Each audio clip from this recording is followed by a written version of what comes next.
Malam kelam.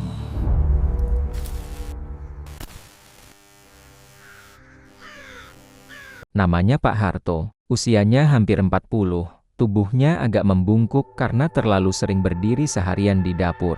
Ia punya warung makan kecil di pinggir jalan Wonosari. Warungnya sederhana, bangunannya semi permanen dengan dinding setengah tembok dan setengah anyaman bambu yang mulai mengelupas. Di depannya hanya ada tulisan warung makan Harto murah dan enak yang dicat seadanya. Tulisan itu pernah terlihat mencolok, tetapi sekarang catnya pudar dimakan matahari dan hujan. Masakannya sebenarnya enak, bahkan beberapa pelanggan langganan sering memuji. Tapi anehnya, warung itu selalu sepi. Kadang sehari cuma ada 2 pelanggan, itu pun biasanya orang yang kebetulan lewat dan sedang benar-benar lapar. Kadang malah nggak ada sama sekali, di saat warung lain sibuk melayani pelanggan. Warung Pak Harto justru hanya ditemani suara kipas tua yang berputar lambat dan suara mobil lalu lalang di jalan depan. Malam itu Pak Harto duduk sendirian di dalam warungnya. Lampu-lampu neon yang tergantung dari langit-langit bambu mulai redup, berkedip-kedip seolah kehabisan tenaga. Angin malam lewat dari celah dinding, menggerakkan tirai plastik kusam yang menggantung di pintu. Hembusan angin itu membuat sendok-sendok gantung yang diletakkan di dekat rak piring beradu pelan, menghasilkan bunyi kleng, kleng, yang terdengar nyaris seperti suara keluhan. Pak Harto mengusap wajahnya yang berkeringat, meski udara malam lumayan dingin. Ia gelisah, hutangnya makin numpuk, harga beras naik terus, uang sekolah anak pertama hampir jatuh tempo. Anak kedua butuh sepatu baru, dan si bungsu masih sering bangun malam minta susu. Semua itu butuh uang, tapi warungnya makin hari makin sepi. Ia menatap meja-meja kosong di depannya. 4 meja panjang dengan bangku kayu yang sudah mulai keropos. Cahaya lampu membuat bayangan-bayangan panjang di lantai semen yang retak-retak. Aroma minyak goreng bekas tampak lebih tajam daripada aroma makanan yang ia masak sore tadi. Mungkin itu juga salah satu alasan warungnya sepi, pikirnya. Warungnya tidak lagi menarik, tidak lagi sedap dipandang. Tapi ia tak punya modal untuk memperbaiki semuanya. Pak Harto menghela napas panjang. Ia mencoba menenangkan diri dengan menyeruput teh panas yang tadi ia buat untuk mengusir kantuk. Tapi teh itu justru terasa pahit. Entah karena tehnya memang terlalu kental, atau karena hidupnya sendiri yang sedang pahit-pahitnya. Saat ia hendak berdiri mengambil air panas, suara deru mesin mobil berhenti tepat di depan warung. Suaranya halus, bukan seperti mobil tua yang biasanya berhenti untuk beli gorengan. Dari balik tirai plastik, ia bisa melihat pantulan lampu mobil yang terang, memotong gelapnya malam seperti sinar panggung yang tiba-tiba diarahkan ke pintu warung kecil itu. Pintu terbuka pelan. Masuklah seorang lelaki yang tidak pernah ia duga akan datang ke warung sesepi ini. Rasman. Rasman adalah teman lamanya, teman yang dulu sangat miskin. Bahkan pernah meminjam uang 100.000 dari Pak Harto untuk bayar kontrakan. Mereka dulu sering nongkrong bareng, curhat bareng soal hidup susah, dan sama-sama berjuang membangun usaha kecil. Tapi itu dulu. Dulu ketika kehidupan masih penuh rencana dan harapan. Sekarang, Rasman berdiri di pintu dengan penampilan yang sangat berbeda. Ia memakai jaket kulit hitam yang tampak mahal.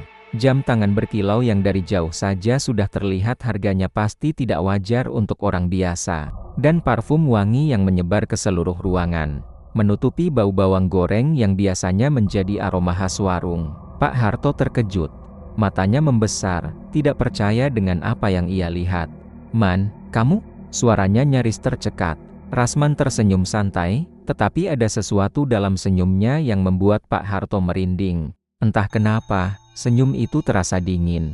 Bukan dingin karena AC, tapi dingin seperti ada sesuatu yang tidak wajar di baliknya. "Lama nggak ketemu, Teh," katanya sambil menepuk bahu Pak Harto. "Warungmu masih kayak dulu ya?" Pak Harto hanya bisa tersenyum kecut.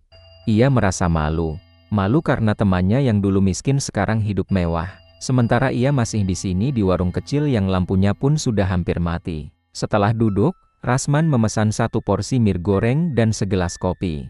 Pak Harto segera membuatkannya. Saat memasak, ia tidak bisa berhenti mencuri pandang ke arah Rasman. Ia masih tidak percaya temannya bisa berubah sedrastis itu. Begitu makanan disajikan, Pak Harto duduk di kursi seberang, tangan gemetar sedikit karena perasaan campur aduk. "Man, kok bisa kamu sukses gitu?" Akhirnya ia bertanya juga, nadanya setengah berbisik, seperti takut pertanyaannya terlalu kasar. Rasman tidak langsung menjawab. Ia menyesap kopinya perlahan, seperti seseorang yang sedang memilih kata dengan hati-hati. Lalu ia menatap Pak Harto, sorot matanya tajam, tapi kosong. Seperti ada sesuatu yang bersembunyi di balik tatapan itu. "Kamu beneran mau tahu?" tanya Rasman pelan. Pak Harto mengangguk. Rasman tersenyum lagi. Tapi senyumnya kali ini membuat bulu kuduk Pak Harto berdiri. Ada sesuatu yang tidak manusiawi dalam senyum itu. Seperti senyum seseorang yang tahu rahasia gelap yang tidak boleh diucapkan. "Bro, ada jalan cepat," kata Rasman akhirnya. "Tapi bukan buat orang yang hatinya lembek." Pak Harto menelan ludah. "Jalan cepat apa?" Rasman bersandar ke kursi, memandang keluar warung. Malam itu angin tiba-tiba berhenti. Tirai plastik yang biasanya bergerak pelan kini diam tak bergerak sama sekali. Bahkan suara jangkrik seperti ikut menghilang. Hening yang tiba-tiba itu membuat suasana berubah semakin tegang. Rasman kemudian menatap Pak Harto lagi, dan dengan suara yang sangat pelan. Ia berkata, "Pesugihan Pantai Selatan." Begitu kata itu keluar dari mulut Rasman, lampu warung tiba-tiba berkedip. 1 kali, 2 kali, 3 kali, kemudian menyala stabil lagi. Tapi efeknya sudah cukup membuat Pak Harto merinding dari ujung rambut sampai telapak kaki. Ia menelan udara. Pesugihan, yang buat kayak itu." Suaranya pecah. Rasman mengangguk santai, seolah topik itu bukan hal besar. "Ya, yang dipakai orang-orang kaya mendadak. Yang kamu lihat sekarang." Ia menunjuk jam tangannya. "Ini bukan dari kerja keras, ini dari kesepakatan." Pak Harto tercekat. Tenggorokannya seperti mengering mendadak. "Tapi itu kan, bahaya, Man, bahaya kalau kamu nggak siap." "Tapi kalau siap, bro, kamu bisa dapat apa aja." Rasman mencondongkan tubuh. "Warungmu bisa penuh tiap hari. Dalam 3 bulan kamu bisa buka cabang. Dalam 2 tahun, 10 cabang pun bisa." Suara Rasman terdengar seperti bujukan setan. Ada nada manis yang menipu, tapi ada ancaman samar yang juga terasa. Pak Harto merasa jantungnya berdebar keras, seakan tubuhnya menolak topik itu, tapi pikirannya goyah. Pak Harto memandang sekeliling warungnya yang sepi. Meja-meja kosong, rice cooker yang masih penuh nasi padahal sudah malam, kompor yang dingin, buku catatan omzet yang belakangan ini selalu merah.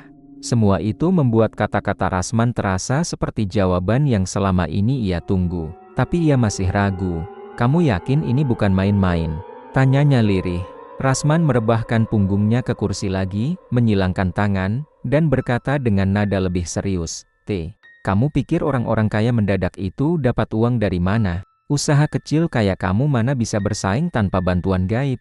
Zaman sekarang itu bukan soal kerja keras. Ini soal keberanian dan pengorbanan. Pengorbanan." Kata itu menggantung di udara. Pak Harto gemetar kecil. Korban apa maksudnya?" Rasman menatap Pak Harto lama, sangat lama, seolah ingin memastikan apakah ia benar-benar siap mendengar jawaban itu.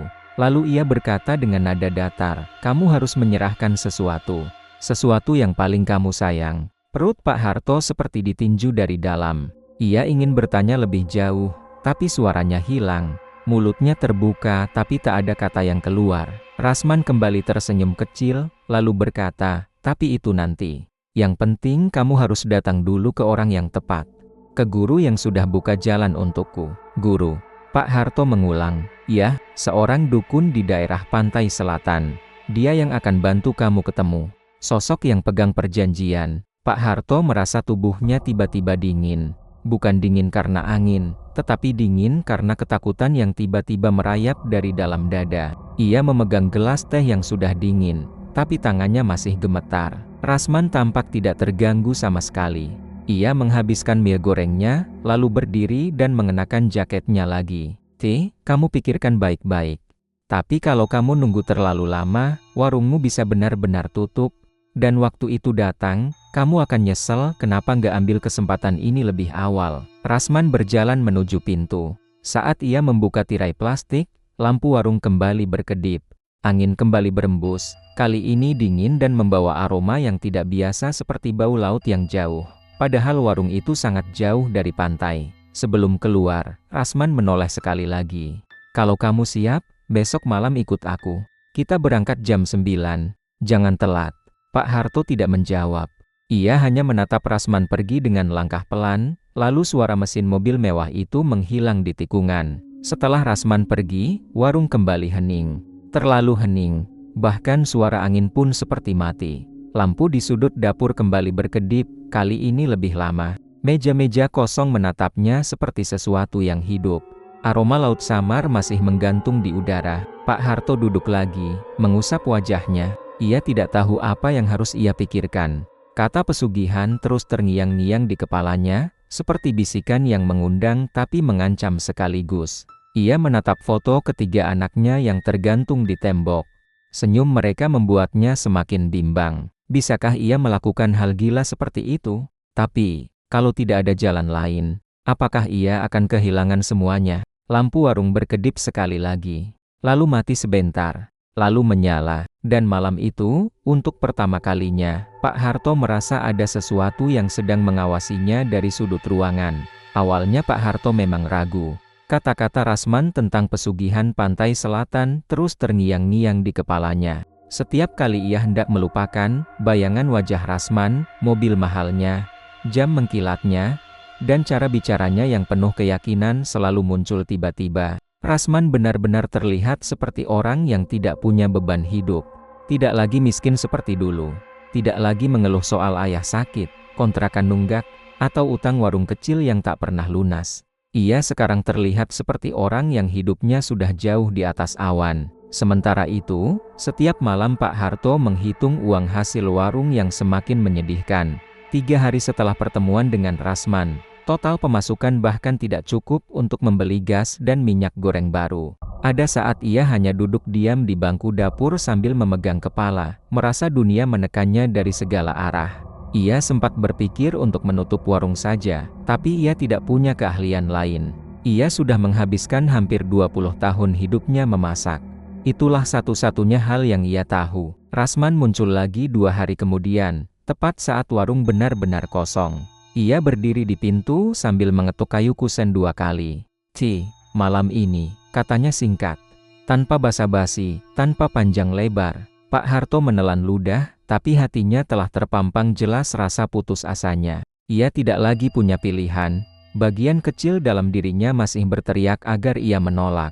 Tapi suara itu semakin hilang di antara pikiran tentang warung yang terancam tutup, utang yang menumpuk, dan masa depan anak-anaknya yang samar. Akhirnya, ia setuju.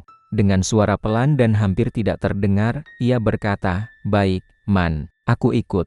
Malam itu mereka berangkat naik motor, bukan mobil seperti yang Rasman pakai sebelumnya. "Mobil terlalu kelihatan," kata Rasman saat Pak Harto bertanya. "Ada hal-hal yang harus dilakukan dengan cara yang lebih menyelinap." Pak Harto tidak paham maksudnya, tapi ia hanya mengangguk. Perjalanan menuju pantai selatan malam itu terasa seperti perjalanan tanpa akhir. Jalanan gelap, hanya diterangi cahaya lampu motor Rasman dan cahaya bulan yang tampak samar tertutup awan tebal. Angin yang berhembus sepanjang perjalanan terasa ganjil. Bukan angin pegunungan yang biasanya dingin dan segar, tapi dinginnya benar-benar menusuk tulang. Ada bau amis yang terbawa angin, seperti bau ikan busuk yang sudah berhari-hari membusuk di dermaga. Pak Harto beberapa kali menutup hidungnya, tapi bau itu tetap saja terasa. "Ini angin pantai?" tanya Pak Harto sambil berusaha menutupi ketakutannya. "Bukan," jawab Rasman datar. "Ini tanda dia tahu kita datang." Pak Harto merinding. Dia dalam kalimat itu pasti merujuk pada sosok yang berkaitan dengan pesugihan. Ia tidak berani bertanya lebih jauh. Semakin dekat ke pantai, semakin aneh suasananya. Pepohonan di kanan kiri jalan terlihat mati, daunnya seperti ditarik paksa oleh angin. Suara burung hantu terdengar dari jauh, tapi kemudian hilang, seperti dicabut dari udara. Udara menjadi lebih dingin, bahkan lebih dingin daripada kulkas. Dingin yang membuat tulang punggung Pak Harto bergetar. Mereka turun dari motor dan berjalan menyusuri jalan setapak kecil yang hanya diterangi cahaya bulan. Dari kejauhan terdengar suara ombak menghantam karang, tapi suaranya tidak wajar. Tidak seperti ombak biasa. Bunyi itu terdengar seperti rintihan atau isakan seseorang yang menahan sakit. Pak Harto berusaha meyakinkan dirinya bahwa itu hanya suara angin, Tapi hatinya tahu itu bukan suara alam. Setelah berjalan beberapa menit, mereka tiba di sebuah gubuk kecil dekat tebing pantai. Gubuk itu tampak seperti tidak pernah disentuh manusia selama puluhan tahun. Atapnya dari ilalang kering, dindingnya dari kayu gelap yang sebagian sudah berlubang.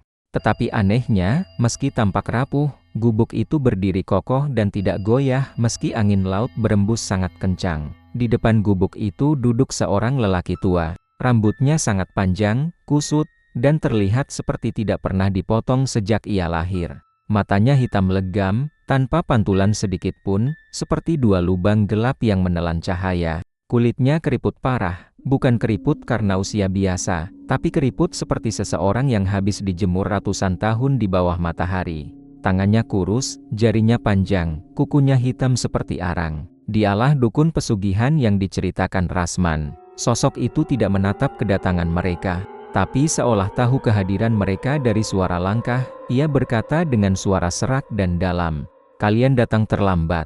Rasman langsung membungkuk sedikit. "Maaf, Guru." Pak Harto sangat terkejut mendengar Rasman memanggilnya guru. Tidak pernah ia bayangkan Rasman yang dulu miskin dan putus asa, sekarang bicara dengan penuh hormat kepada sosok yang terasa lebih menyeramkan daripada apapun yang pernah ia lihat. Dukun itu mengangkat sedikit wajahnya, tapi masih tidak menatap langsung. "Yang ini," katanya sambil sedikit mengarah ke Pak Harto, "dia yang mau meminta jalan." Pak Harto tercekat. Suaranya hilang. Tapi Rasman menjawab cepat, "Iya, Guru." "Pak Harto siap." Pak Harto menoleh cepat pada Rasman, matanya membesar. "Man, ia ingin mengatakan bahwa ia belum sepenuh hati siap. Ia ingin mengatakan bahwa ia hanya datang untuk melihat dulu, bukan langsung melakukan sesuatu. Ia ingin mengatakan bahwa ia takut." Namun sebelum kata-kata itu keluar, bayangan wajah istri dan anak-anaknya muncul di kepalanya. Senyum mereka, suara mereka, kebutuhan mereka, semuanya menekan dadanya hingga ia tidak bisa menolak lagi. Ia hanya mengangguk pelan, meski hatinya gemetar. Dukun itu menggerakkan tangan kurusnya.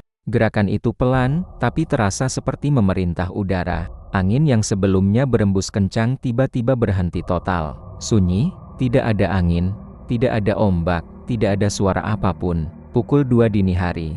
Ritual dimulai. Langit yang sebelumnya berawan tiba-tiba terbuka sedikit, menampakkan bulan redup yang terasa lebih dingin daripada cahaya biasa. Ombak yang tadinya memecah karang kini berubah menjadi hitam pekat, seperti tinta tumpah ke permukaan laut.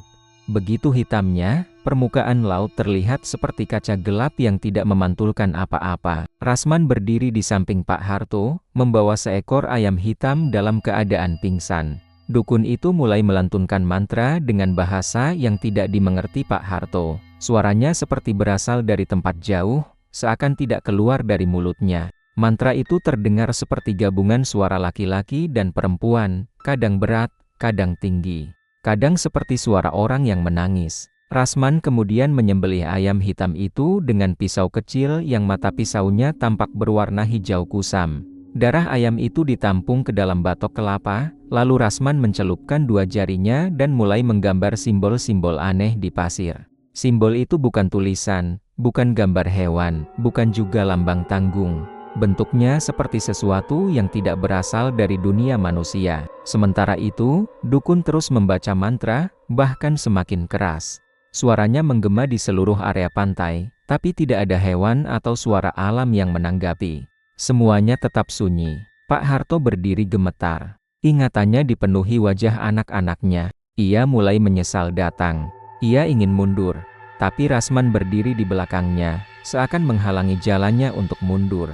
Dan entah kenapa, kaki Pak Harto terasa berat, seperti ada yang menahan agar ia tetap berada di lingkaran ritual itu. Dukun itu kemudian berhenti membaca mantra. Ia menatap lurus ke arah Pak Harto, meski matanya seperti menatap sesuatu yang jauh di belakangnya. "Sebutkan," katanya, "apa yang kau relakan untuk ditukar dengan kekayaan?" Pak Harto pucat pasi, bibirnya gemetar. Ia ingin bilang, tidak ada. Ia ingin bilang, aku tidak jeti. Ia ingin bilang, aku pulang. Tapi saat ia hendak membuka mulut, tiba-tiba kepalanya seperti dipegang oleh sesuatu. Dadanya sesak. Lidahnya bergerak sendiri. Dan tanpa ia sadari, ia mendengar suaranya sendiri mengucap, anak ketigaku." Begitu kata itu keluar, bumi seperti bergetar. Angin yang tadi berhenti total tiba-tiba kembali berembus kencang, sangat kencang. Hingga pasir-pasir terbang mengenai wajah Pak Harto. Ombak yang sebelumnya gelap tiba-tiba memercik tinggi. Seperti ada sesuatu besar yang bergerak dari dalam laut. Warna laut berubah semakin pekat. Dari kejauhan terdengar suara perempuan tertawa. Tawa itu pelan, tetapi menggetarkan tulang. Bukan tawa bahagia, bukan tawa manusia, lebih mirip tawa milik seseorang yang bersenang-senang di atas penderitaan orang lain. Dukun itu kembali berlutut dan menempelkan kedua tangannya ke pasir. Mantranya berubah, kini lebih cepat dan lebih keras. Rasman menunduk penuh hormat, tidak berani mengangkat kepala. Dan dari tengah lautan, muncul siluet seorang wanita. Rambutnya panjang menjuntai, sangat panjang hingga menyentuh air laut. Tubuhnya putih pucat, tapi samar karena tertutup air yang bergulung. Wajahnya tidak terlihat jelas, hanya terlihat senyumnya. Senyum lebar yang terlalu panjang untuk ukuran manusia. Senyum yang dingin dan mengerikan. Pak Harto ingin lari, ingin menjerit. Tapi tubuhnya kaku, napasnya tercekat. Ia tidak bisa menggerakkan jarinya sendiri. Sosok itu semakin dekat. Tapi sebelum ia benar-benar muncul di tepi pantai, dukun itu menghentikan mantranya dan mengetuk pasir 3 kali. Laut kembali tenang perlahan-lahan, tapi keheningan yang muncul setelahnya terasa jauh lebih menyeramkan. Ritual selesai, dan malam itu, Pak Harto resmi menyerahkan jiwanya pada penguasa Laut Selatan, tanpa menyadari bahwa kesepakatannya baru saja dimulai, dan tidak akan pernah bisa dibatalkan. Besok paginya, sesuatu yang aneh langsung terjadi di warung Pak Harto. Biasanya jam 7 pagi itu warung masih kosong, hanya suara ayam kampung tetangga dan derit bangku kayu kalau tertiup angin. Tapi hari itu, saat Pak Harto baru saja membuka pintu warung, ada 2 orang sudah menunggu di depan. Mereka bilang sudah ngiler pengen makan soto buatan Pak Harto. Padahal, soto itu biasanya tak pernah laku. Paling 1 mangkok pun tidak ada yang nyentuh. Pak Harto mencoba bersikap biasa. Ia memasak seperti biasanya, tapi perasaan gelisah itu tetap menghimpit dadanya. Tangan yang memegang sendok sayur tremor halus. Bibirnya kering. Ia bahkan sempat terdiam lama saat mencicipi kuah dangdangnya sendiri. Rasanya beda, entah lebih gurih, entah lebih pekat, tapi ia yakin bukan itu yang ia masak. Seolah kuah itu berubah sendiri. Dan sejak 2 pelanggan pertama itu duduk, warungnya tidak pernah berhenti terisi. Jam 8, antrean mulai panjang. Jam 9, beberapa orang rela makan sambil berdiri karena kursinya tidak cukup. Jam 11, sudah ada orang mengantre sampai keluar warung. Pak Harto seperti tidak percaya. Ada rasa senang-senang sekali. Tapi di balik senang itu, ada rasa takut yang bikin dadanya sesak. Ia ingat jelas apa yang terjadi malam sebelumnya. Ia ingat jelas suara perempuan tertawa dari tengah laut.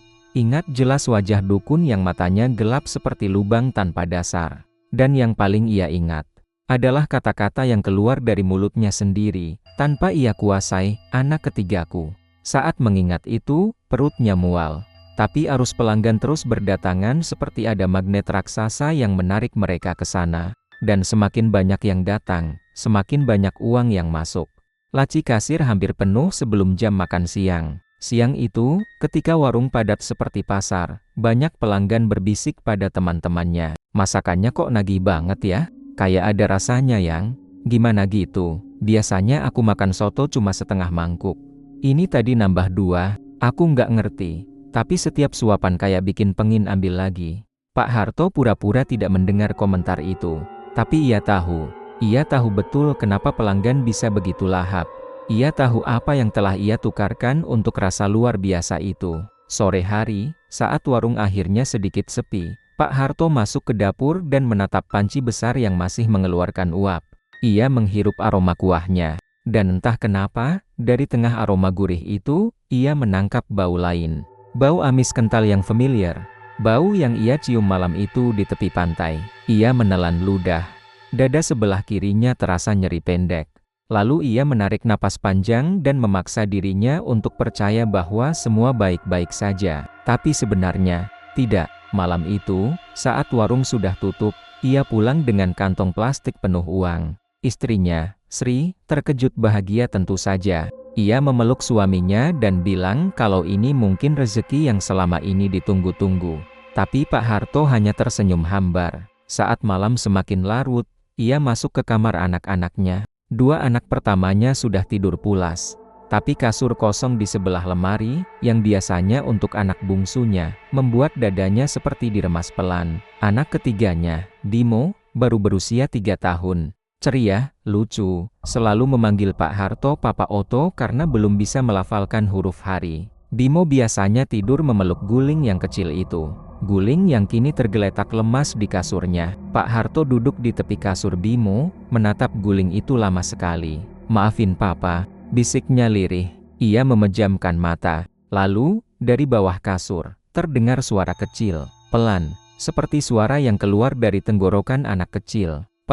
Pak Harto langsung membuka mata, jantungnya seperti dihantam palu. Ia menahan napas dan memiringkan kepala. "Pak Oto," dingin. Suara itu jelas sekali. Itu suara Bimo, ia tahu itu. Suara itu terlalu familiar untuk salah. Pak Harto bergidik. Seluruh tubuhnya gemetar hebat. Ia perlahan menunduk, menatap celah gelap di bawah kasur. Terlihat hanya kegelapan pekat. Tapi suara itu terdengar lagi. "Papa," tarik Bimo. Pak Harto mundur spontan, terpental seperti ada yang meninju dadanya. Ia jatuh terduduk di lantai. Tidak, astagfirullah," gumamnya panik. Istrinya masuk ke kamar dengan wajah kaget. "Mas, kenapa? Kamu jatuh?" Pak Harto tercekat. Ia ingin menjelaskan, tapi lidahnya kaku. Suaranya tercekat di tenggorokannya sendiri. Enggak, cuma kaget." Ia tidak berani melanjutkan. Tidak mungkin ia bilang pada istrinya bahwa suara anak mereka yang sudah dikubur 3 hari lalu memanggil dari bawah kasur. Malam itu ia tidak bisa tidur sama sekali. Setiap kali ia memejamkan mata, ia mendengar suara kecil itu memanggil, "Papa." Bimo dingin. Keesokan paginya, saat matahari baru muncul, warungnya kembali penuh. Bahkan lebih penuh dari kemarin. Pelanggan datang dari kota lain, katanya rekomendasi teman. Ada yang sengaja jauh-jauh ke sana cuma buat makan rawon buatan Pak Harto. Hidupnya berubah drastis. Hanya dalam seminggu, ia mengambil 2 karyawan untuk membantu di dapur. Dalam 2 minggu, ia menyewa toko kosong di seberang jalan untuk membuka cabang kedua. Dan dalam setahun, ia punya 5 cabang. Pak Harto mulai sibuk. Sibuk sekali. Ia jarang pulang. Ia sering pulang tengah malam. Tercium bau laut dari tubuhnya, bau amis yang hanya ia yang bisa rasakan. Dan semakin lambat ia pulang, semakin sering suara anaknya terdengar dari bawah kasur. Kadang suara itu terdengar seperti terisak. Kadang terdengar seperti menjerit, tapi tertahan. Kadang terdengar seperti bercampur suara ombak, seolah Bimo berada di dalam air. "Papa." Bimo gelap. "Pa." Ambil Bimo. "Papa, sakit." Dan itu menghantui Pak Harto setiap malam. Ia mencoba menutup telinga. Ia menyalakan TV keras-keras. Ia membaca doa. Tapi suara itu tetap ada. Kadang muncul seperti bisikan tepat di telinganya. Kadang muncul dari balik lemari. Kadang muncul dari bawah bantalnya sendiri. Satu-satunya hal yang membuat suara itu mereda adalah tumbal baru. Setahun setelah ritual pertama, dukun pesugihan itu datang ke warung Pak Harto. Entah bagaimana ia muncul begitu saja. Duduk di pojok warung sambil menatap Pak Harto dengan mata yang terasa seperti lubang tanpa dasar. "Waktunya tumbal baru," katanya datar. Pak Harto hanya mengangguk. Ia tahu, ia sudah merasakan isyarat itu. 3 hari sebelumnya, suara Bimo terdengar semakin parah. Bahkan bayangan kecil seperti anak kecil mulai muncul di cermin kamar mandi. Awalnya, Pak Harto sangat ragu untuk memilih tumbal. Tapi suara yang memanggil dari bawah kasur itu terlalu menyiksa. Dan semakin hari, suara Bimo terdengar semakin jauh. Seolah ia semakin terseret ke kedalaman laut. Ia tidak kuat. Pertama kali Pak Harto memilih tumbal adalah seorang pedagang roti keliling yang sering mampir makan di warungnya. Laki-laki itu ramah, suka bercanda, dan punya 2 anak kecil. Hatinya sebenarnya menjerit saat menetapkan pilihan itu. Tapi ia sudah tenggelam terlalu dalam. Ritual tumbal kedua itu tidak serumit yang pertama. Tidak di pantai. Tidak ada dukun tua. Tidak ada gadis berambut panjang dari laut. Hanya Pak Harto sendiri, berlutut di dapur belakang, membisikkan nama korban sambil menaburkan garam hitam yang diberikan dukun. Laki-laki penjual roti itu ditemukan meninggal keesokan harinya, jatuh dari tangga rumahnya sendiri, mati seketika, dan setelah itu, suara Bimo menghilang. Untuk sementara, tumbal berikutnya lebih mudah. Pak Harto sudah tidak sekaget dulu. Ia sudah mulai terbiasa. Setiap korban, selalu ada caranya. Ada yang kecelakaan motor, ada yang tenggelam di sumur, ada yang tiba-tiba meninggal saat tidur. Setiap satu tumbal jatuh, cabang warungnya bertambah, omsetnya naik berkali-kali lipat. Masakannya makin enak, anehnya bukan karena ia lebih jago, tapi karena entah kenapa rasanya seperti ditambah sesuatu yang tidak kasat mata. Dalam 2 tahun, ia punya 10 cabang di kota berbeda. Semua laris, semua penuh. Semua membuatnya bangga dan sekaligus takut. Namun ada satu hal yang ia sadari, tumbal tidak hanya membuat bisnisnya naik. Tumbal juga membuat suara anaknya makin pelan. Tapi suara itu tidak pernah hilang. Dan yang paling menakutkan, suara itu semakin sering muncul bukan dari bawah kasur, tapi dari dalam perutnya sendiri. Saat ia sedang sendirian di dapur, ia bisa mendengar suara itu berbisik dari dalam tubuhnya, seolah Bimo menempel di jiwanya. "Papa, jangan tinggalin Bimo." Pak Harto memegangi perutnya dengan tangan gemetar. Napasnya tersengal. Ia ingin menjerit, ingin kabur, ingin berhenti. Tapi ia tidak bisa. Ia terjebak dalam lingkaran yang ia buat sendiri. Dan ia tahu, tidak ada jalan keluar yang baik dari sini. Ia hanya harus terus memberi tumbal. Atau, ia sendiri yang akan jatuh menjadi tumbal. Bab ini berakhir dengan satu kesadaran yang menghantui Pak Harto, kutukan itu bukan hanya dari laut. Kutukan itu kini mengalir dalam darahnya sendiri. Di tahun ke-8, hidup Pak Harto sudah jauh berbeda dibanding dulu. Warung kecilnya yang dulu sepi kini berubah menjadi jaringan bisnis kuliner dengan 10 cabang di berbagai kota. Ia jarang memasak sendiri, hanya mengawasi. Semua pegawai hormat padanya, semua pelanggan mengenal namanya, dan semua orang mengira ia adalah contoh orang yang sukses dari bawah. Tapi hanya ia yang tahu bahwa kesuksesan itu ditopang oleh darah, oleh tumbal, oleh sesuatu yang bahkan tidak pernah ia bayangkan 8 tahun lalu. Dan pada tahun itu pula, kesalahannya dimulai. Hari itu, Fajar datang seperti biasanya. Pemuda itu berusia sekitar 25 tahun, wajahnya tenang, kalem, tidak banyak bicara. Selama hampir setahun ia menjadi pelanggan tetap, selalu datang pada jam yang sama. Duduk di pojokan, pesan satu menu yang sama, makan pelan-pelan, lalu membaca doa sebelum pulang. Pak Harto sering memperhatikan pemuda itu dari kejauhan. Entah kenapa Fajar tampak seperti target yang cocok. Tidak banyak teman, hidupnya sederhana, tidak pernah ikut campur urusan orang lain. Dan biasanya, target seperti itu adalah yang paling mudah. Pak Harto tidak tahu siapa Fajar, dari mana asalnya, atau apa pekerjaannya. Tapi ia merasa Fajar adalah pilihan aman. Ia harus memberikan tumbal lagi. Ia harus. Sudah lebih dari 1 tahun sejak tumbal terakhir. Ia mulai mendengar suara anaknya lagi dari cermin dapur. Ia mulai mimpi buruk soal laut dengan ombak hitam yang seolah hendak menelannya. Ia mulai mencium bau amis yang mengikuti kemanapun ia pergi. Itu tanda yang ia tahu benar. Waktunya tumbal. Suara-suara halus itu bahkan muncul saat ia makan bersama keluarganya. "Pak, Bimo dingin." Ia tidak tahan. Akhirnya malam itu, setelah warung tutup, ia pergi ke dapur belakang, membawa garam hitam dan gulungan kertas mantra. Ia menyalakan lilin kecil, duduk bersila, dan mulai memejamkan mata. Tangan kirinya gemetar saat memegang kertas itu. Namun ia tetap melakukan ritual kecil yang diajarkan sang dukun beberapa tahun lalu. Ia mulai mengucapkan nama calon tumbal, Fajar. Angin di dapur tiba-tiba berhenti total. Lilin bergoyang pelan, lalu nyalanya memanjang seperti tertarik sesuatu. Pak Harto melanjutkan mantranya, Fajar. Tiba-tiba suara dari sudut dapur terdengar seperti seseorang menggeretakkan gigi. Diikuti suara napas panjang dan berat. Pak Harto memaksa melanjutkan. Begitu ia mengucapkan nama itu ketiga kali, sebuah bayangan hitam yang biasa ia lihat setiap ritual muncul. Jin pesugihan yang menjadi perantara. Tubuhnya biasanya berbentuk samar, seperti asap tebal yang membentuk siluet manusia. Tapi malam itu, Sesuatu berbeda. Begitu bayangan itu muncul, mendadak ia mengeluarkan suara memekik seperti makhluk yang sedang disiksa. Suaranya kasar, patah-patah, dan penuh rasa takut. Pak Harto mendadak pucat. Dalam 8 tahun ia melakukan ritual, belum pernah ia melihat pembantunya itu menderita. Jin itu memelintir tubuhnya sendiri, seperti terbakar dari dalam. Tidak. Suara itu bergema dari sudut dapur, terdengar seperti berasal dari banyak mulut sekaligus. Tidak, anak itu.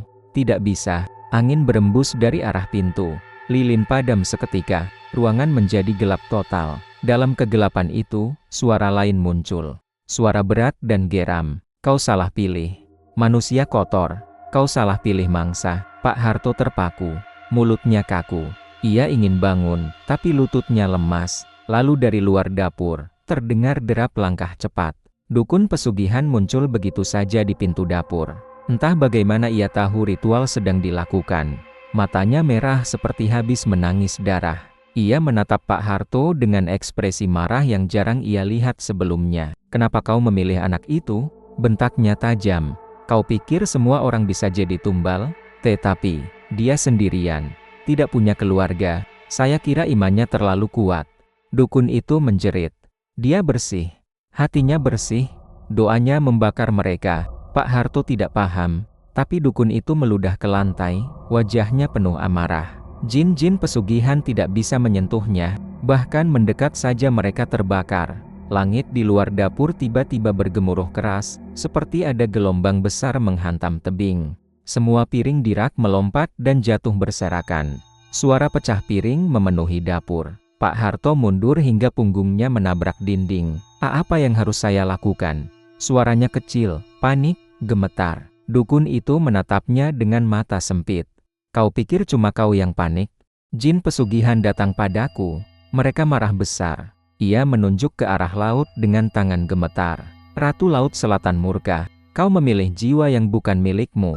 Tiba-tiba, suara perempuan terdengar dari kejauhan. Suara itu datang dari arah angin malam yang masuk lewat celah-celah dapur. Suara itu lembut, tapi mengerikan.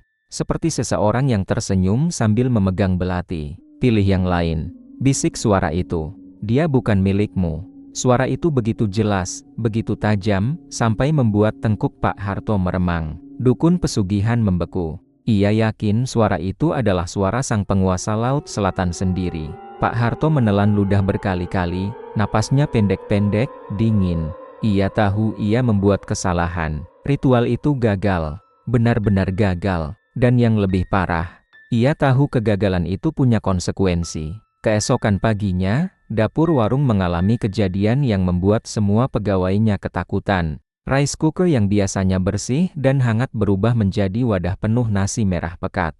Seolah-olah nasi itu dicampur darah segar. Uapnya bau amis, keras, menusuk hidung. Salah seorang pegawai pingsan saat membuka tutupnya. Pegawai lain muntah-muntah sambil menutup mulut. Pak, ini nasi apa? Kenapa kayak gini? Tanya seorang pegawai dengan suara patah-patah. Pak Harto hanya berdiri di depan rice cooker itu. Tubuhnya kaku, wajahnya pucat. Dalam matanya, nasi itu bukan cuma merah. Ia melihat tangan kecil Bimo seakan muncul dari sela-selanya, seolah-olah anak itu sedang merangkak keluar dari dalam rice cooker. Tubuhnya penuh lumpur laut. Papa, Pak Harto menutup mata keras-keras. Tapi bayangan itu tetap muncul setiap kali ia mengedip. Warung tutup hari itu. Orang-orang bertanya, tapi Pak Harto berbohong. Ia bilang ada masalah alat masak. Ia bilang ada perbaikan. Padahal kenyataannya, jin pesugihan mulai mengamuk. Malam itu, semua pintu warung bergemuruh seperti dihantam sesuatu dari dalam. Kompor hidup sendiri. Wajan jatuh tanpa alasan. Sendok-sendok melayang seperti tertiup angin padahal ruangan tertutup rapat. Pak Harto tidak bisa tidur. Ia duduk di kursi kayu, memegangi kepalanya, menunggu hal-hal itu mereda. Tapi semakin lama, keadaan semakin parah. Tepat pukul 2 dini hari, suhu di dalam warung tiba-tiba anjlok. Embun dingin muncul di kaca-kaca, asap tipis merayap di lantai. Dan dari arah dapur, muncul suara itu. Suara gemuruh dari banyak makhluk. Suara yang sangat ia kenal. Suara jin-jin pesugihan yang selama ini menjadi perantara keberuntungannya. Harto, suara itu menggema, panjang, berat, dipenuhi kemarahan. "Kami lapar." Pak Harto memejamkan mata, tubuhnya gemetar hebat. "Kau memberi kami darah selama 8 tahun. Suara itu melanjutkan, "Sekarang kau mencoba memberi jiwa yang tidak bisa kami sentuh." Sesuatu bergerak di sudut ruangan. Bayangan hitam, besar, merayap di dinding lalu turun ke lantai. "Kau berhutang pada kami." Pak Harto mundur perlahan. Napasnya semakin pendek. Keringat dingin membasahi seluruh tubuhnya. Apa yang kalian inginkan?" Suaranya pecah, hampir tak keluar. Suara tawa perempuan tiba-tiba terdengar lagi, dari arah jendela yang menghadap ke laut. "Jiwamu." Dan tepat setelah 3 kata itu terdengar, Pak Harto melihat sesuatu yang membuat jantungnya hampir berhenti. Dari lantai basah dapur, muncul tangan kecil tangan Bimo. Tangan itu meraba-raba ubin, mencari pijakan, lalu muncul kepala kecilnya, rambutnya basah, matanya kosong, bibirnya membiru. "Papa, ikut Bimo." Pak Harto menjerit dan menabrak meja di belakangnya. Tangan kecil itu terus merangkak maju, meninggalkan jejak air laut dan bercak merah di lantai. Dari belakang tangan itu, muncul sosok besar seperti bayangan hitam tinggi yang bergerak seperti asap kelam. Dukun pesugihan muncul lagi di pintu warung. Ia datang dengan wajah panik, rambutnya kusut seperti habis ditarik paksa. "Harto, lari, mereka menagih!" teriaknya. Pak Harto membeku. Dukun itu berteriak lagi, lebih keras. "Terlambat. Kau sudah pilih tumbal yang salah. Sekarang kau penggantinya." Lalu sesuatu menghantam bagian belakang kepala dukun itu. Ia terpental keras, darah mengucur dari hidungnya. Jin pesugihan sudah menyerbu masuk dari segala arah seperti bayangan hitam yang lapar. Pak Harto bersandar ke dinding, tubuhnya lemas. Ia ingin lari, tapi kakinya seperti menempel di lantai. Dan dari arah pintu dapur, ia melihat siluet wanita berambut panjang. Gaunnya berkibar pelan seolah tertiup angin laut. Wajahnya samar, tapi senyumnya sangat jelas. Senyum yang ia lihat 8 tahun lalu, saat ritual pertama dilakukan. Suara lembut namun mengerikan itu kembali terdengar. "Saatnya kau kembali pada kami." Dan di saat itu, Pak Harto sadar satu hal, tidak ada lagi tumbal yang bisa menyelamatkannya. Kini, giliran dia. Malam itu, warung-warung Pak Harto mendadak sepi.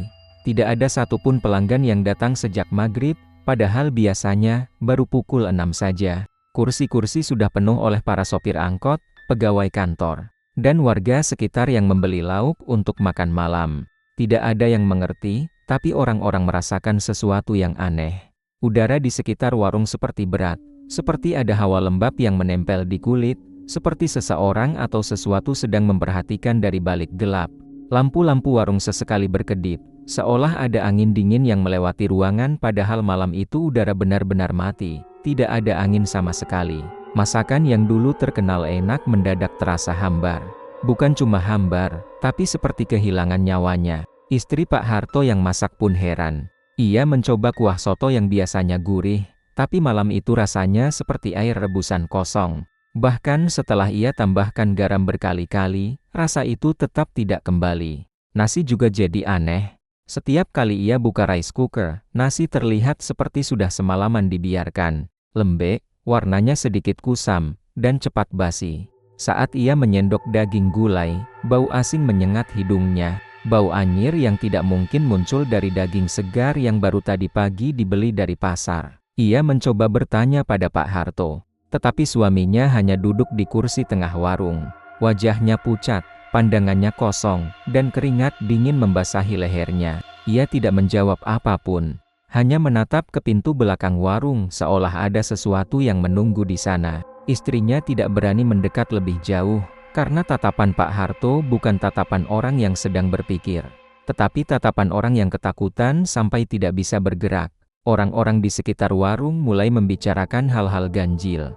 Seorang pelanggan yang biasanya makan malam di sana mengaku melihat sesosok lelaki hitam tinggi berdiri di belakang kasir.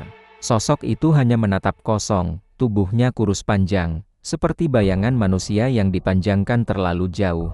Semula ia mengira itu pegawai baru, tapi saat ia mencoba menyapa, sosok itu menghilang dalam sekejap, seperti asap yang tertiup angin. Beberapa pelanggan lain mengaku mendengar suara anak kecil menangis dari dapur. Padahal semua tahu anak-anak Pak Harto sudah besar dan tidak ada anak kecil yang tinggal di sana. Ada satu pelanggan yang langsung berlari keluar ketakutan. Ia mengatakan ketika ia membuka tutup panci sup untuk mengambil kuah, ia melihat wajah perempuan berambut panjang menatap dari dalam cairan sup yang mendidih. Perempuan itu tidak sekadar memantul seperti bayangan, tetapi muncul jelas, dengan mata yang merah membengkak dan bibir pucat yang terbuka seolah ingin mengatakan sesuatu. Pelanggan itu terjatuh, berteriak, dan melarikan diri tanpa membayar, membuat ibu-ibu yang sedang lewat menjadi histeris. Rumor menyebar cepat. Ada yang bilang warung itu sudah kena kutukan. Ada yang bilang ada arwah penasaran yang menunggu di sana. Ada juga yang bilang Pak Harto telah melakukan sesuatu yang mengundang makhluk dari pantai selatan. Semuanya hanya spekulasi, tapi satu hal sama, tidak ada yang berani makan di warung itu lagi. Dalam beberapa hari saja, warung yang biasanya ramai berubah seperti rumah kosong yang ditinggalkan bertahun-tahun. Dan suatu malam, Pak Harto hilang, hujan turun lebat malam itu. Petir menyambar berkali-kali, membuat seluruh kaca jendela bergetar. Istrinya sempat mendengar suara kursi tergesek dari arah dapur, tapi ia pikir itu mungkin kucing liar. Namun setelah 1 jam tanpa ada tanda-tanda Pak Harto kembali ke kamar, ia mulai curiga. Ia memanggil-manggil nama suaminya, tapi tidak ada jawaban. Saat ia melangkah ke arah dapur, hawa dingin terasa sangat kuat, dingin yang menusuk tulang, bukan dingin biasa. Seperti ada seseorang yang berdiri di sana, membawa udara laut yang lembab dan asing. Ketika ia membuka pintu dapur, tubuhnya langsung lemas. Pak Harto tergeletak di lantai. Tubuhnya membiru seperti habis tenggelam berjam-jam. Bajunya basah kuyup, padahal dapur tidak bocor dan hujan tidak mungkin masuk sejauh itu. Rambutnya menempel di wajah, seperti baru diangkat dari dalam air. Bibirnya biru, pucat, dan kaku. Ia tidak bernapas, tidak bergerak. Hanya matanya yang terbuka lebar, mengarah tepat ke pintu belakang warung yang sedikit terbuka. Seolah ia sedang menatap sesuatu yang menariknya keluar. Istrinya berteriak histeris sampai para tetangga berdatangan. Tetapi tidak ada yang berani mendekat terlalu dekat. Mereka takut. Mereka melihat sesuatu di wajah Pak Harto. Sesuatu yang tidak seperti orang mati biasa. Ada ketakutan di sana, ketakutan yang begitu dalam sampai membuat wajahnya tampak seperti membeku dalam teror terakhir. Warung-warungnya tutup satu persatu setelah kejadian itu. Tidak ada yang berani melanjutkan usaha tersebut. Bahkan anak-anaknya pun menolak menyentuh kunci warung. Mereka percaya warung itu sudah menjadi tempat berkumpul makhluk yang menagih sesuatu dari ayah mereka. Dalam beberapa hari saja, papan nama warung Pak Harto dicopot. Lampu dimatikan, dan seluruh warung dibiarkan kosong. Tapi ketenangan itu hanya berlangsung sebentar, karena teror mulai menyasar keluarganya. Istrinya sering terbangun malam-malam. Bukan karena mimpi buruk, tetapi karena suara ketukan dari atap. Ketukan itu tidak keras, tapi ritmenya jelas. Tok, tok, tok, 3 kali, selalu 3 kali, seolah ada seseorang yang berjalan pelan di atas rumah. Ia mencoba mengabaikannya pada malam pertama, tapi suara itu muncul lagi pada malam berikutnya, dan malam berikutnya lagi. Kadang terdengar seperti langkah kaki yang menyeret. Kadang seperti sesuatu yang melompat kecil, berpindah dari ujung atap ke ujung lainnya. Ia pernah mencoba membangunkan anak sulungnya. Tetapi saat anak itu keluar melihat, suara itu langsung hilang.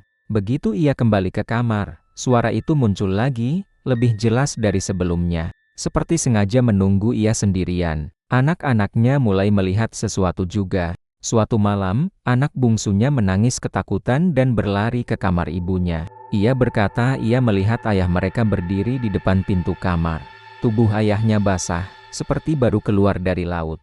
Bibirnya biru, kulitnya pucat, matanya kosong, dan ia hanya berdiri di sana tanpa suara. Setelah beberapa detik, ia mulai berbisik dengan suara serak, seperti tenggorokannya dipenuhi air. Tolong, tolong aku. Jangan biarkan dia bawa aku pergi. Anak itu berlari sebelum selesai mendengar kalimat itu. Ia tidak berani melihat ke belakang, karena ia mendengar sesuatu seperti suara kaki yang menyeret mengejarnya. Keesokan paginya, mereka memutuskan pindah rumah. Mereka tidak mau lagi tinggal di tempat yang terus dihantui oleh sesuatu yang mereka tidak bisa lihat sepenuhnya. Mereka pindah jauh keluar kota. Sebuah rumah kontrakan kecil di daerah yang jauh dari laut, jauh dari pantai selatan, jauh dari semua hal yang mengingatkan mereka pada warung. Mereka berharap semua akan berakhir, tapi teror tidak berhenti. Pada malam pertama di rumah baru, suara ketukan itu muncul lagi. Jelas, ritmenya sama, tok, tok, tok. Kali ini datang dari atap rumah kontrakan mereka. Tidak mungkin itu tikus, tidak mungkin itu ranting yang jatuh. Suara itu sama persis seperti sebelumnya, seolah sesuatu mengikuti mereka. Anak-anaknya mulai mengeluh melihat bayangan hitam berjalan di lorong rumah. Istrinya sering mencium bau anyir air laut setiap kali ia membuka pintu kamar mandi, padahal rumah baru mereka jauh dari pantai. Kadang lampu kamar tidur menyala sendiri, kadang mati sendiri. Kadang ia mendengar suara langkah kaki basah berjalan di depan pintu kamar mereka, meninggalkan jejak air yang segera menghilang begitu disinari cahaya. Pada suatu malam, ketika istri Pak Harto hendak menutup gorden ruang tamu, ia melihat sesuatu di luar jendela. Sosok suaminya, berdiri mematung di halaman. Tubuhnya masih basah, bajunya menempel ke kulit, dan matanya menatap langsung ke arahnya. Tetapi kali ini, ada sesuatu yang berbeda. Di belakangnya, samar-samar, ia melihat bayangan perempuan tinggi berambut sangat panjang, jatuh sampai menyentuh tanah, berdiri tepat di belakang bahu Pak Harto. Bayangan itu seperti memegang bahu suaminya, menahannya agar tidak pergi. Suaminya kembali berbisik, kali ini lebih jelas meski jarak mereka jauh, "Tolong aku di bawah, aku ditahan." Air matanya langsung turun. Ia menutup mulut, tidak berani membuat suara apapun. Ia tahu itu bukan hanya mimpi, bukan hanya halusinasi. Suaminya benar-benar datang. Tapi bukan karena ia ingin pulang. Ia datang karena ia butuh bantuan. Karena ia belum bebas. Karena ada sesuatu yang menahannya. Dan setiap kali suara itu muncul, selalu ada satu hal yang mengikutinya. Dari kejauhan, terdengar suara ombak. Ombak besar, seperti menghantam karang. Suara yang tidak mungkin terdengar dari rumah baru mereka yang terletak jauh dari pantai. Tapi suara itu selalu muncul. Kadang pelan, kadang kuat, kadang seperti seseorang terseret oleh arus. Suara itu membuat seluruh keluarga ketakutan sampai mereka tidak berani tidur. Tidak peduli seberapa jauh mereka sudah pindah, kutukan itu tetap mengikuti. Mereka mencoba pindah lagi. Kali ini ke rumah yang lebih kecil, lebih kumuh, tapi lebih jauh lagi. Namun suara itu tetap datang, bahkan semakin jelas. Anak-anaknya mulai bermimpi buruk setiap malam. Mereka bermimpi berada di tepi pantai hitam, dengan ombak gelap bergulung, dan ayah mereka muncul dari dalam air sambil memohon mereka untuk membantunya. Kadang wajah ayah mereka tampak utuh, kadang tenggelam separuh, kadang penuh luka seperti tergores karang. Tetapi selalu ada bayangan perempuan tinggi yang berdiri tepat di belakangnya. Suatu malam, anak sulungnya terbangun dengan tubuh menggigil. Ia mengatakan dalam tidurnya ia melihat ayah mereka terseret ke dalam laut oleh tangan-tangan gelap, dan ayahnya berusaha meraih tangannya sambil berteriak, "Cepat, bantu aku. Jangan biarkan dia bawa aku ke dasar." Tetapi ketika ia mencoba memegang tangan ayahnya, sesuatu menariknya pergi dengan kekuatan yang tidak bisa dilawan. Setiap malam, teror semakin kuat. Suara ketukan tidak lagi hanya di atap, tetapi juga di pintu kamar. Lampu-lampu berkedip tanpa henti. Kadang mereka mencium bau busuk, bau anyir laut yang bercampur dengan bau lumpur.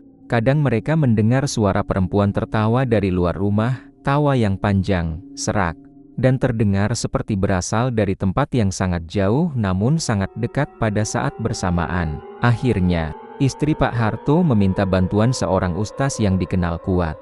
Ustaz itu datang dengan beberapa orang dan mencoba melakukan doa dan ruqyah di rumah. Namun ketika mereka baru membaca ayat pertama, angin kencang tiba-tiba menerjang dari arah pintu belakang, padahal semua jendela tertutup rapat. Angin itu menghantam mereka seperti gelombang dingin. Lampu padam seketika. Suara perempuan tertawa muncul di seluruh ruangan. Bergema seperti berasal dari dinding, dari lantai, dari langit-langit. Seorang dari mereka pingsan di tempat. Ustaz itu akhirnya berkata pelan, dengan wajah pucat dan suara gemetar, bahwa makhluk yang mengikat suaminya bukan makhluk sembarangan. Ia bukan jin biasa, bukan arwah, bukan hantu. Ia sesuatu yang jauh lebih tua, lebih gelap, dan lebih kuat. sesuatu yang berasal dari tempat di mana laut menjadi gerbang, tempat yang tidak boleh dipanggil oleh manusia, tempat yang hanya muncul ketika seseorang membuat perjanjian yang tidak seharusnya ia buat. Dan kini, makhluk itu tidak hanya menagih jiwa Pak Harto, ia ingin semua yang terhubung dengannya, semua yang pernah memanggil namanya dalam hidupnya, semua yang pernah makan dari hasil pesugihan itu, dan terutama, keluarganya. Ustaz itu berkata satu hal yang paling menakutkan, selama makhluk itu masih menahan suami ibu di dasar lautnya, ia akan terus mencari, ia akan terus datang, ia akan terus menuntut. Istri Pak Harto menangis sejadi-jadinya. Ia tahu tidak ada tempat aman lagi. Tidak ada rumah yang cukup jauh.